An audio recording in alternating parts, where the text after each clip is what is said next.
샬롬. 삼국지 5권 9번째. 원수를 갚고 한을 싣는데 달리 무슨 때가 있단 말입니까?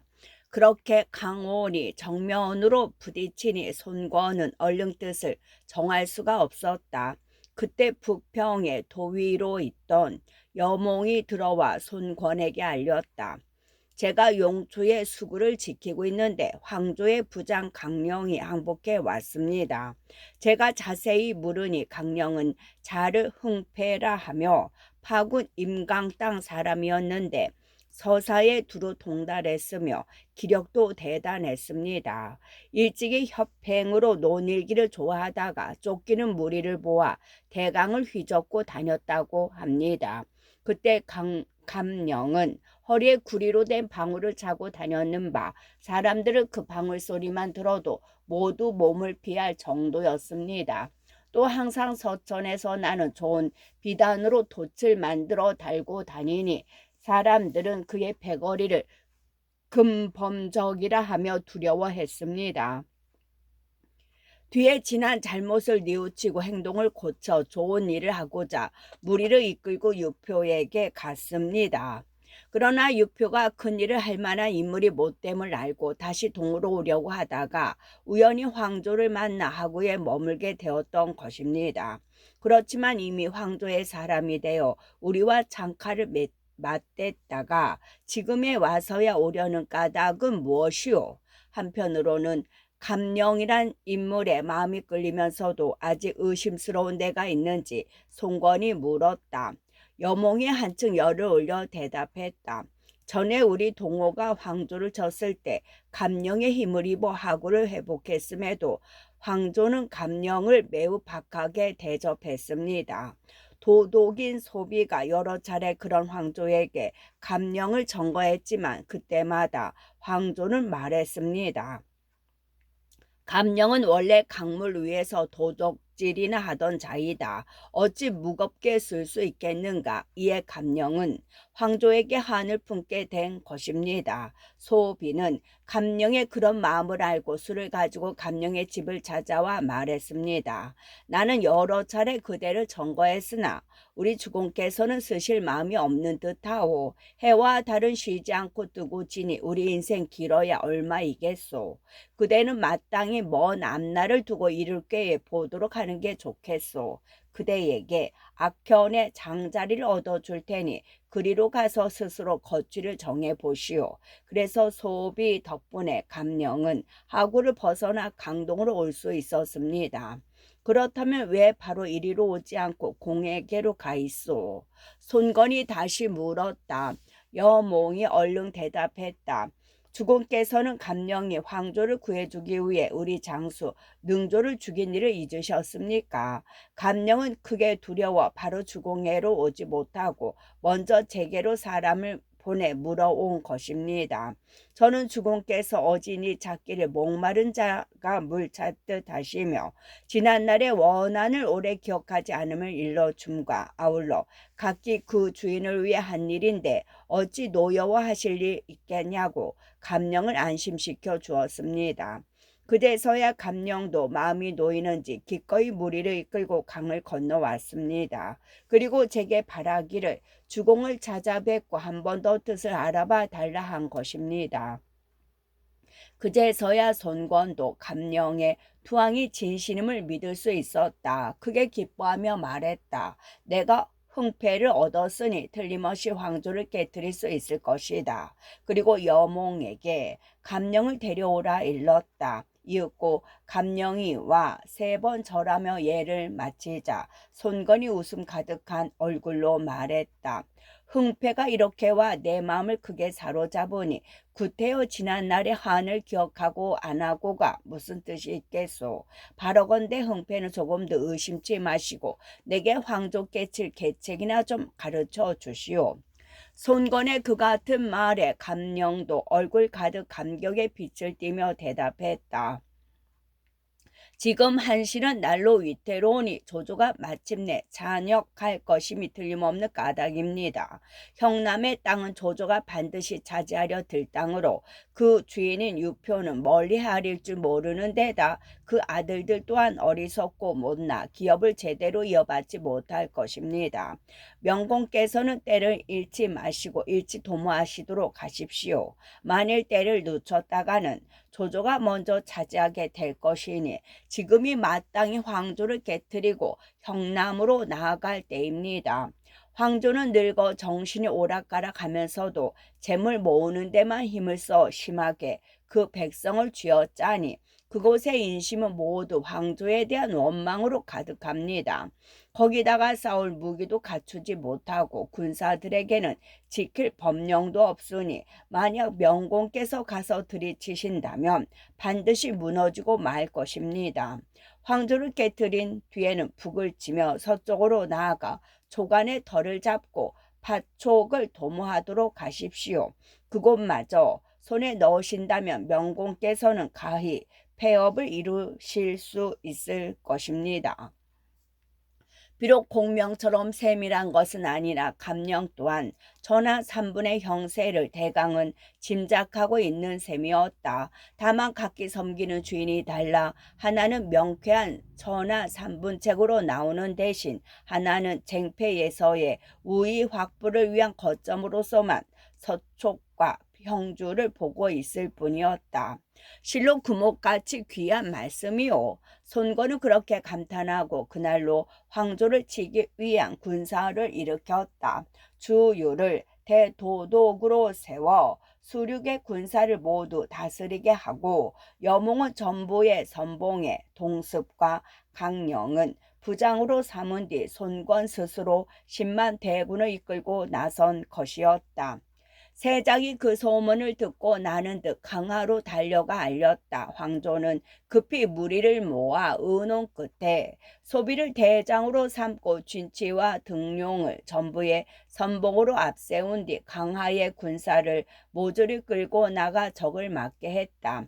진치와 등용은 각기 일대의 큰 싸움배를 이끌고 강을 내려가 면구를 막으러 갔다. 배 위에는 각기 천여 벌의 강한 활과 쇠뇌를 벌려놓고 강물 가운데가 굵은 동아줄로 배들을 묶은 채 띄워 몰려오는 적을 기다리는 것이었다.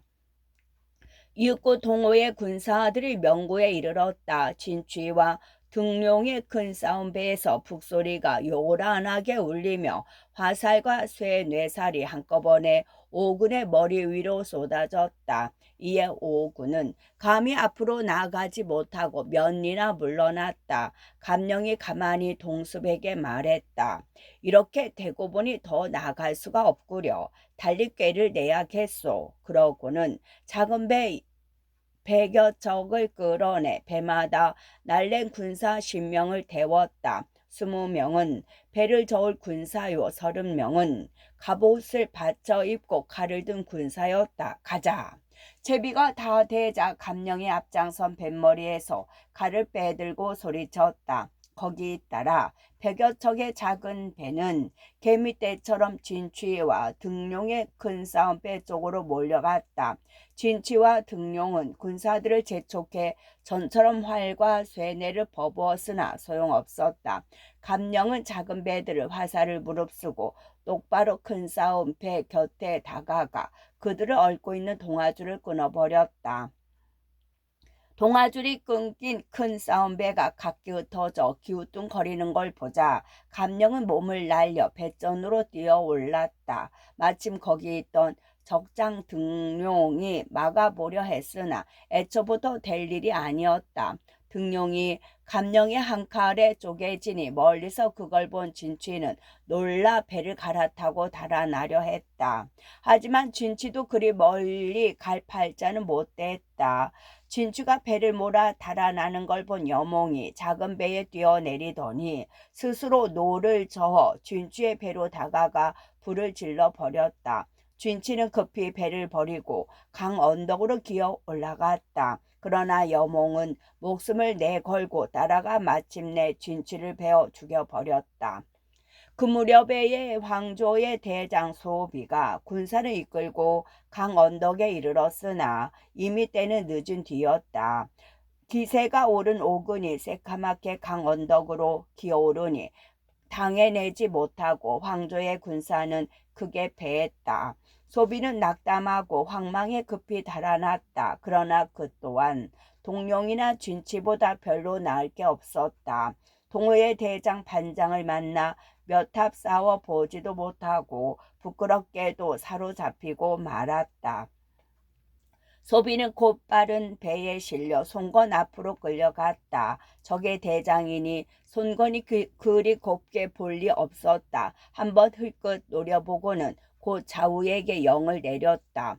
죄인을 실는 수대에 가두어 두어라. 황조를 사로잡는 날 함께 목베리라.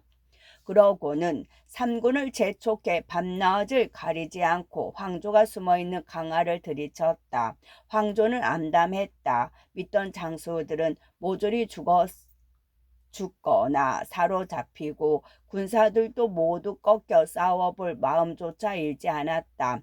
어느 날 파수가 없는 걸 틈타 강화를 버리고 형주로 달아날 양으로 성문을 빠져나갔다. 하지만 그게 바로 상대방의 계략에 빠져드는 일이 되었다. 감령은 황조가 형주로 달아날 줄 미리 짐작하고 일부러 성문을 비워둔 채 형주로 가는 길목이 되는 동문 밖에 군사들을 매복시킨 채 기다리고 있었다. 그것도 모르는 채 겨우 수십 길을 이끌고 동문에 빠져나온 황조는 무턱대고 형주로만 달렸다. 그러나 몇 리 가기도 전에 크게 함성이 일더니 감령이 앞길을 가로막았다. 황조가 그런 감령을 보고 사정하듯 말했다. 나는 지난날 그대를 가볍게 대하지 않았는데 그대는 어찌하여 나를 이토록 핍박하시오. 감령이 그 말을 받아 황조를 꾸짖었다. 지난날 내가 강하에 있을 때 쌓은 곡이 적지 않았건만 너는 나를 한낱 강에서 도적질하는 수적으로만 대했다. 그래놓고도 이제 와서 무슨 소리냐. 그 말을 듣자 황조는 감령에게 더 빌어봤자 소용없음을 알고 말머리를 돌려 달아나기 시작했다. 감령은 앞을 가로막는 황조의 졸개들을 흩어버리고 곧바로 황조를 뒤쫓았다. 한참을 쫓기거니 하며 달리는데 호령 감령의 등 뒤에서 함성이 일었다. 감령이 돌아보니 자기 편이 정부였다. 감령은 정보가 자기와 공을 다투려 할까봐 은근히 걱정이 되었다. 다 잡은 황조를 정보에게 빼앗기기 싫어 얼른 화살을 빼내 살을 먹였다. 시위 소리와 함께 날아간 화살은 그대로 황조의 등판을 꿰뚫었다.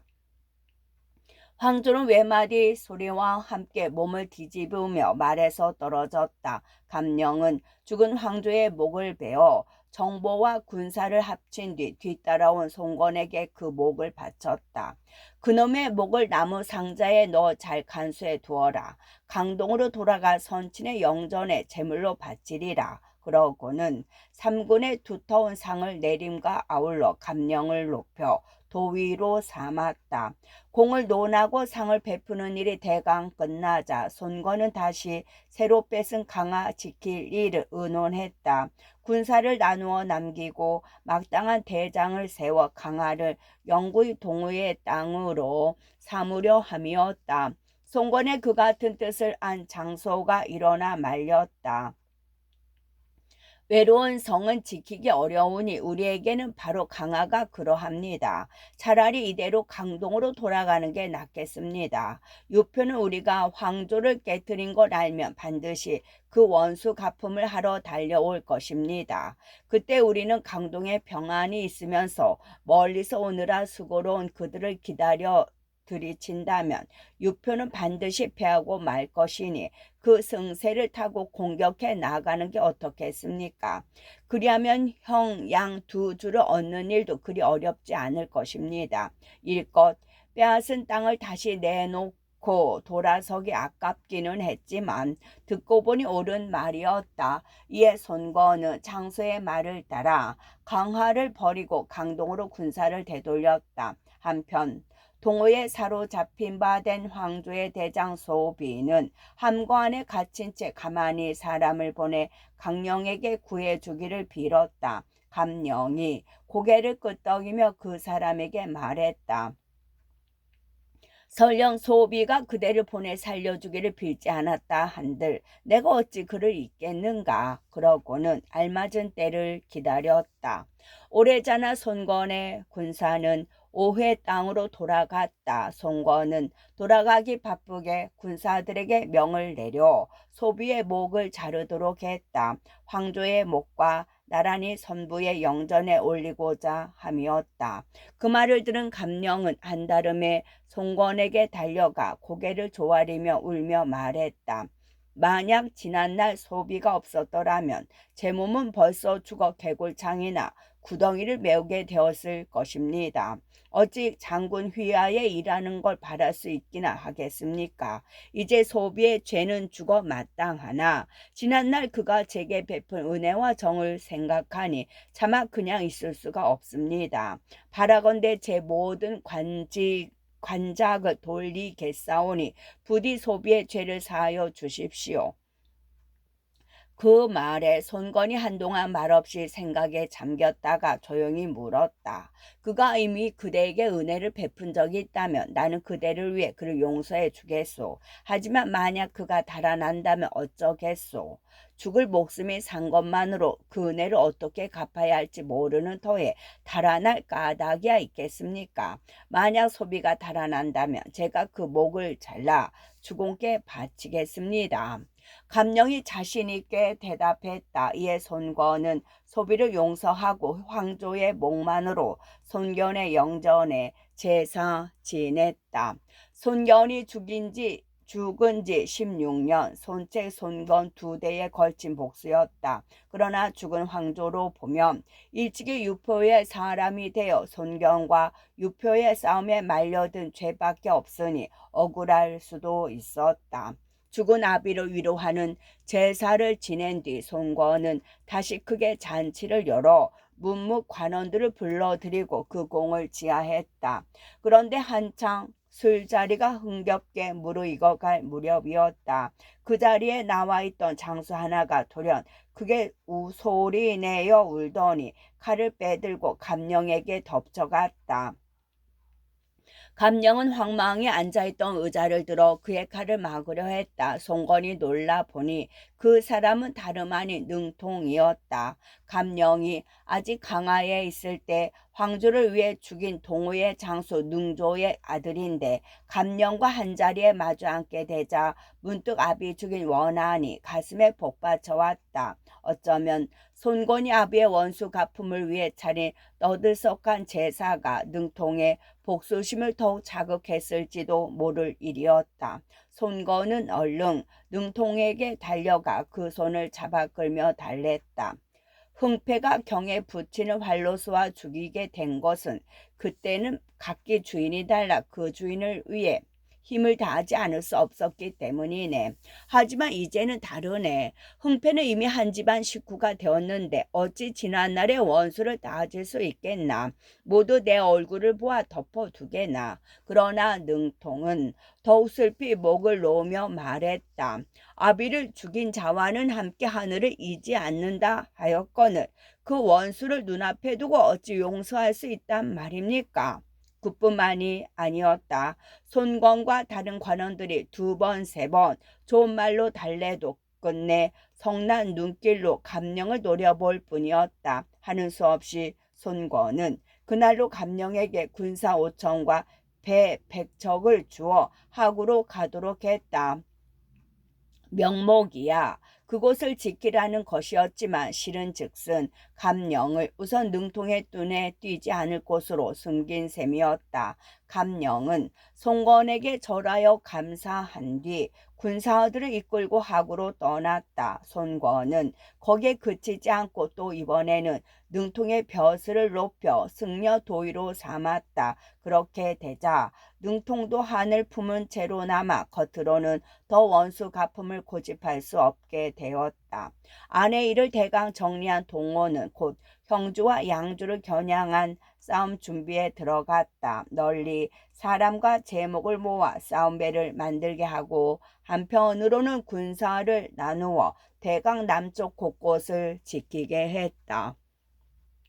뿐만 아니라 숙부 손정에게는 오해를 맡기고 손권 자신은 대군을 이끌고 시상에 머물렀으며 주유는 파양호에서 수군을 조련하여 곧 있을 싸움에 대비케 했다. 그 해가 바로 유비가 공명을 얻은 해였다. 그 무렵 공명과 더불어 신하에 돌아온 유비는 공명을 대하기를 스승처럼 했다. 겨우 27의 정년에게 50줄에 접어든 유비가 바치는 정성이니 설령 공명이 철석 같은 심장을 지녔다 해도 감동되지 않을 수 없었다. 거기다가 인간적인 정을 쏟는데도 유비는 더럭만한 소홀함이 없었다. 밥을 먹어도 한 상에서 먹고 잠을 자도 같은 이부자리에서 자니 일찍이 관우와 장백에 쏟던 정에 결코 뒤지지 않았다. 그렇게 하여 공명의 마음을 자기 곁에 붙들어맨 유비는 눈만 뜨면 그와 더불어 전하의 일을 의논했다. 듣느니 놀라운 깨우침이요 이로운 가르침이었다. 그러던 어느 날이었다. 드디어 유비는 당장에 해야 할 구체적인 일을 물었다. 공명이 기다리고 있었던 듯 대답했다. 조조는 기주에다 현무지란 못을 만들어 수군을 조련하고 있다고 합니다. 이는 조조가 남쪽을 징벌할 뜻을 가졌다는 표시가 되니 그에 대한 대비가 있어야 합니다. 먼저 사람을 강동으로 보내 그 허실을 알아보도록 하시지요. 그런 다음에라야 우리가 해야 할 일도 정할 수 있을 것입니다. 이에 유비는 그날로 사람을 뽑아 강동으로 보냈다. 손권의 동장을 낱낱이 살피고 오라는 밀명과 함께였다. 강동으로 갔던 세작은 오래전에 그곳의 허실을 자세히 알아 돌아왔다. 동호는 이비 황조를 공격해 죽였을 뿐만 아니라 시상에 군사를 머물게 하고 있다는 내용이었다. 손권이 제 아비의 원수 가품을 하고도 오히려 멀리 시상까지 대군을 이끌고 와 있는 것은 무슨 까닭입니까? 강동의 소식을 듣고 난 유비가 공명에게 물었다. 공명이 약간 어두운 얼굴이 되어 대답했다. 이는 머지않아 장강에 크게 풍운이 일 징조입니다. 조조가 남쪽에 뜻이 있음과 마찬가지로 송권에는 북으로 양을 다툴 마음이 있는 듯합니다. 그럼 우리가 해야 할 일은 무엇입니까? 두 범이 다투는 틈을 타 양의 사슴을 우리가 잡는 일이지요. 그렇게 두 사람이 얘기를 나누고 있는데 문득 유표에게서 사람이 왔다. 의논할 일이 있으니 유비들어 잠깐 형주로 와 달라는 정갈이었다. 아직 지난번에 죽을 뻔했던 일이 기억에 생생한 유비가 얼른 대답을 하지 못하고 공명을 쳐다보았다. 공명이 조용한 목소리로 권했다. 이번 부름은 반드시 강동의 군사가 황조를 깨쳐 죽인 일 때문일 것입니다. 주공을 정해 형조의 원수 갚을 줄 계책을 의논하려는 뜻이겠지요. 제가 함께 모시고 갈 것이니 주공께서는 아무 걱정 마시고 떠나도록 하십시오. 그때그때 사정에 맞춰 대처할 좋은 계책이 있습니다.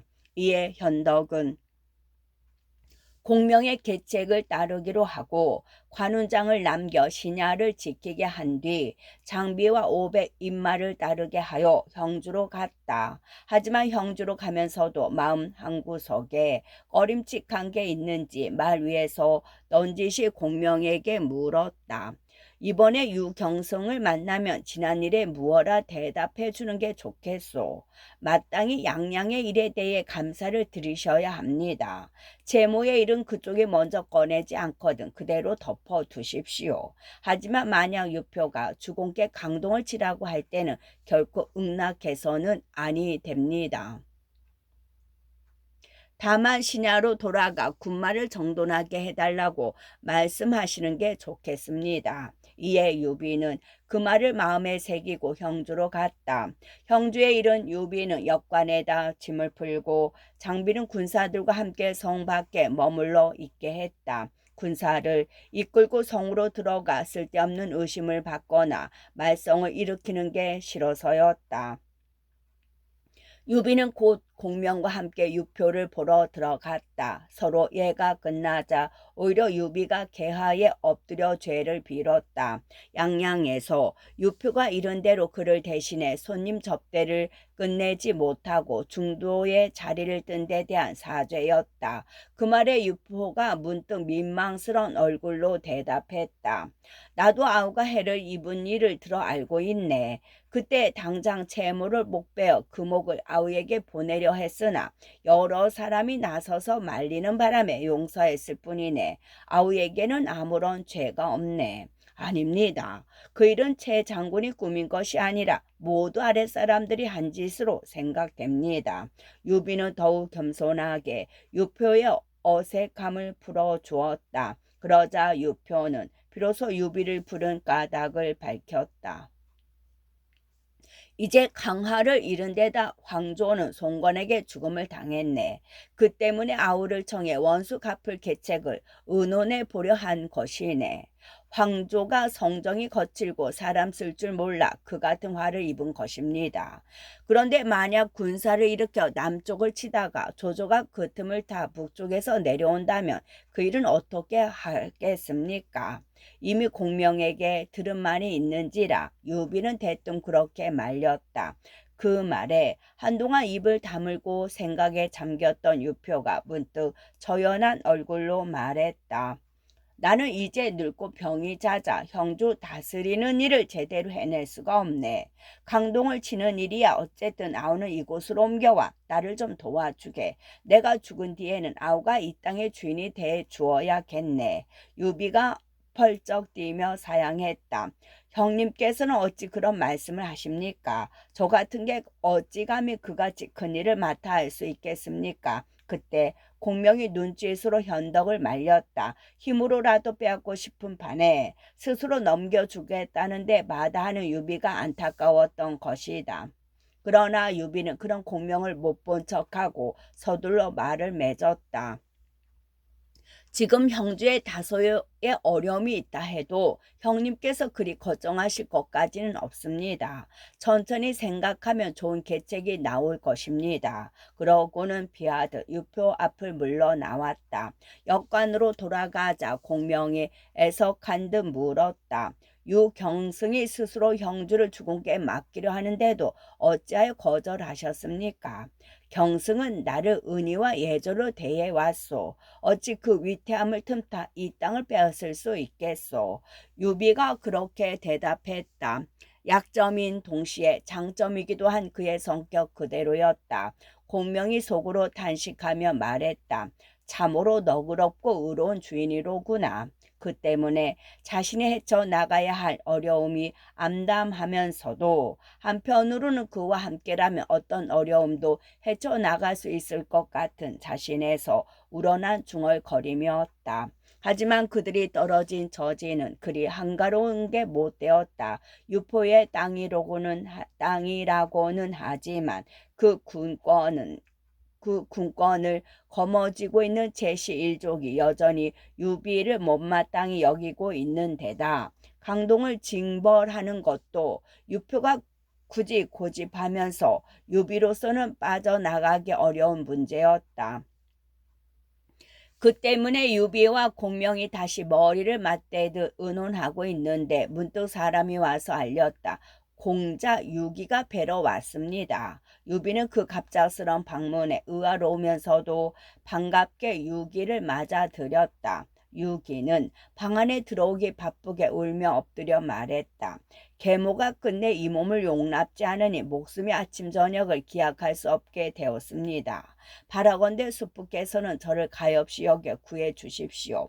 실로 딱한 호수였다. 유기가 역관으로 찾아온 것을 제시1족이 본다면 둘 다 이로울 게 없었다. 이에 유비는 짐짓 냉담하게 말했다.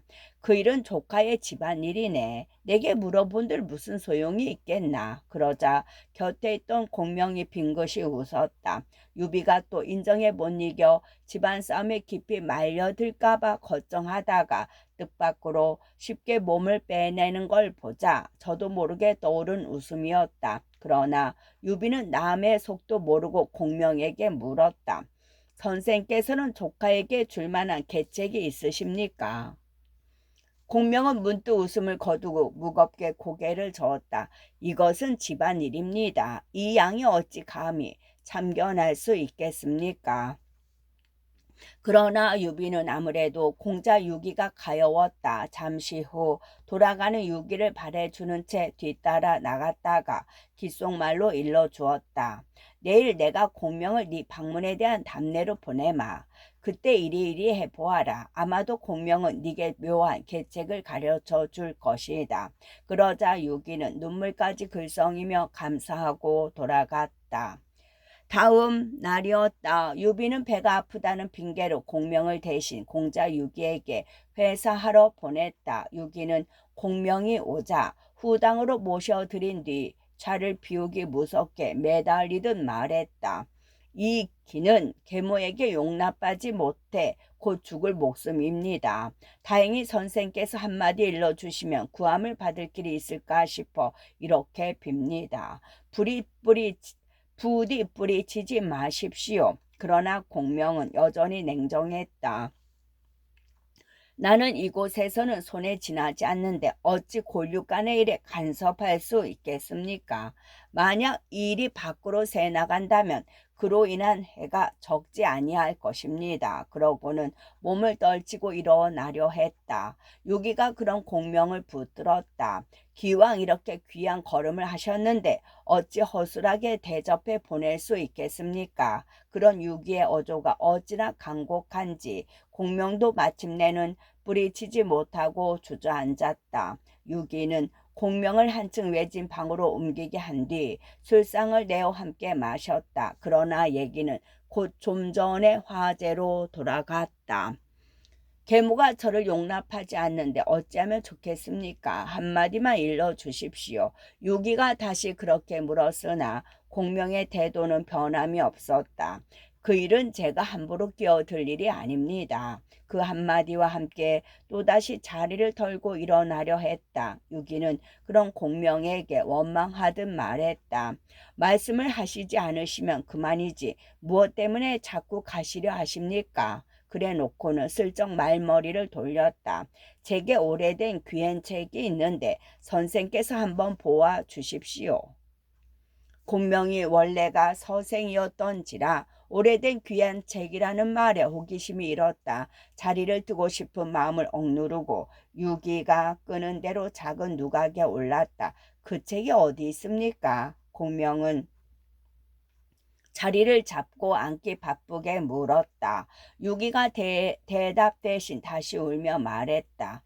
계모의 용납을 받지 못해 제 목숨은 아침 저녁을 기약하지 못합니다. 그런데 선생께서는 말 한마디면 구해주실 수 있으면서도 못 들은 채 하십니까? 그러자 속은 것을 안 공명은 낯새까지 변하여 몸을 일으켰다. 하지만 누각을 내려가려 해도 누군가 사다리를 치워버려 내려갈 수가 없었다. 뒤따라온 유기가 울먹이며 매달렸다. 저는 목숨을 구할 계책을 얻으려 하건만 선생께서는 일이 밖으로 새어나갈까 두려워 말씀을 아니하시는군요. 하지만 이곳은 위로 하늘에 닿지도 않고 아래로 땅에 닿지도 않는 곳이니 선생의 말씀은 선생의 입에서 바로 제 귀로 들어갈 뿐입니다. 부디 가르쳐 주십시오. 그러나 공명의 대답은 여전히 냉담했다. 혈육을 이간시켜서는 아니 되는 법입니다. 양이 어찌 그런 일을 할 수 있겠습니까? 이에 유기는 마지막 수단을 썼다. 문득 칼을 뽑아 제 목을 겨누며 비장하게 말했다. 어차피 보전하지 못할 목숨일 바에야 차라리 선생께서 보시는 앞에서 끊어버리겠습니다. 그래도 끝내 가르침을 내려주실 수는 없는지요. 그러자 공명도 더는 버티지 못했다. 급히 유기를 말리며 말했다. 좋은 계책이 있소. 바라건대 가르쳐 주십시오. 유기가 칼을 거두며 다시 애걸했다. 공자는 신생과 증인의 일을 듣지 못했습니까? 신생은 안에 있었기 때문에 죽었고 중인은 밖으로 나갔기 때문에 안전했던 것입니다. 그늘 황주가 죽였으니 강하는 지킬 사람이 없습니다. 그런데도 공자께서는 어찌 아버님께 말씀을 올려 그곳으로 가지 않습니까? 군사를 이끌고 강화에 머무는 것은 그곳을 지키는 동시에 공자의 화를 피하는 길이기도 합니다. 그 말을 듣자 유기는 문득 신생과 중의 고사가 떠오르며 눈앞이 환히 밝아오는 듯한 느낌이 들었다. 신생과 중이는 형제로 춘추 시절 진나라 헌공의 정실소생이었다. 그러나 헌공이 여희란 여자에게 빠져 아들을 낳으니 여희는 헌공의 종애를 믿고 자기 아들을 태자로 세우기 위해 그들을 모함하기 시작했다. 그때 둘째 중이는 다른 나라로 달아났고 태자 신생은 남아 있었는데 끝내는 여희의 잠소를 견뎌내지 못하고 자살했다. 하지만 중이는 오랜 떠돌이 생활 끝에 돌아와 마침내 헌공의 뒤를 이으니 그가 바로 뒷날 춘추의 5패자 가운데 하나가 된 진문공이었다. 공명의 깨우침을 통해 자신의 위태로운 목숨을 구할 뿐만 아니라 뒷날까지 기약할 수 있는 길을 알게 된 유기는 몹시 기뻤다. 다시 공명께 절하여 감사한 뒤 사람을 불러 누각에다 사다리를 갖다 놓게 했다. 애걸과 억지가 잘 어우러진 유비의 계책대로 이루어진 것이었다. 왜 이렇게 늦으셨습니까? 마음에 없이 꾀를 빌려주게 된 탓인지 시무룩한 얼굴로 돌아온 공명에게 유비가 시치미를 떼고 물었다. 공명이 유비의 집에서 있었던 일을 낱낱이 털어놓았다. 그러자 유비가 호탕한 웃음으로 공명의 못마땅해 하는 기분을 풀어주었다. 그거 참 잘하셨습니다. 사람은 당장을 잘 처신하는 것도 중요하지만 먼 앞날을 대비하는 것 또한 그에 못지 않습니다. 유기는 이제 선생께 빚을 졌으니 뒷날 때가 오면 반드시 갚을 것입니다. 하지만 정작 유에게 빚을 준 것은 그 자신이었다. 다음 날이었다. 유기는 부친인 유표를 찾아가 말했다. 지금 황조는 죽고 강화는 비어 있습니다. 제게 군사 약간만 나눠주신다면 그곳을 한번 지켜보겠습니다. 그러나 유표는 얼른 마음을 정할 수 없었다. 아들이긴 하지만 후처 채시에 거듭된 잠소로 사이가 멀어진 데다 황조같이 싸움을 많이 해본 노장도 지켜내지 못한 땅을 아들이 잘 지켜낼 성 쉽지도 않았던 것이다. 모처럼의 정이고 또 당장은 아들을 멀리 보냄으로써 후처 채시를 자극하는 일이 줄게 된다는 점에서는 마음이 끌리지 않는 것도 아니었으나 끝내 마음을 정하지 못한 유표는 유비를 불러 의논했다. 자기가 꾸민 일이건만 유비는 천연덕스러운 얼굴로 공자 유기를 편들어 말했다. 강화는 매우 중요한 땅입니다. 다른 사람을 보내서는 지키기 어려우니 공자를 보내도록 하십시오. 그렇게 되면 형님은 형주에서 공자는 강화에서 서로 호응하며 동우의 움직임에 대처할 수 있을 것입니다. 형님 부자분이 동남의 손권을 막아주신다면 서북의 조조는 이피가 당해보겠습니다. 그 말에 드디어 유표도 마음을 정한 듯 가만히 고개를 끄덕였다. 그러다가 문득 무슨 생각이 났는지 걱정스런 얼굴로 물었다. 동남에 이른 우리 부자가 맞는다 쳐도 걱정은 조조일세. 근간에 들으니 조조는 업군에 현무지란 못을 만들어 수군을 조련하고 있다고 하네. 반드시 남쪽으로 쳐밀고 내려올 뜻이 있는 것일세. 막지 아니할 수 없네. 그 일도 저도 잘 알고 있습니다. 그 일은 저도 잘 알고 있습니다. 나름대로 대비를 하는 중이니 형님께서는 너무 근심하지 마십시오. 유비는 그렇게 큰 소리를 쳐 유표가 마음을 놓게 하고 신야로 돌아갔다. 유비가 돌아간 뒤 유표는 공자 유기를 불러 군사 3천을 주며 강화를 지키게 했다. 유기는 혹시라도 부친의 마음이 변할까 보아 그날로 군사를 점거하여 강화로 출발했다. 유기는 무엇보다 계모 채시의 독수에서 벗어나는 기쁨으로 떠났으나 그때 이미 지켜야 할 장강은 보이지 않는 바람으로 물결이 높이 일고 있었다. 그 바람의 한쪽 끝은 남쪽의 오로부터 오는 것이었다. 시상까지 올라와 유표가 움직이기를 기다리던 송건은 때가 오면 장강을 뒤집고 형주를 삼켜버릴 태풍이라 할 수 있다. 다른 한쪽 끝은 북방에서 불어오는 조조의 바람이었다. 혼일 사해를 위해 언젠가는 동호까지 쓸어야 할 그 바람은 반드시 형주를 지나게 되어 있었다. 그런데 먼저 형주를 휩쓸어 온 것은 다름 아닌 북풍 곧 조조의 바람이었다. 끝.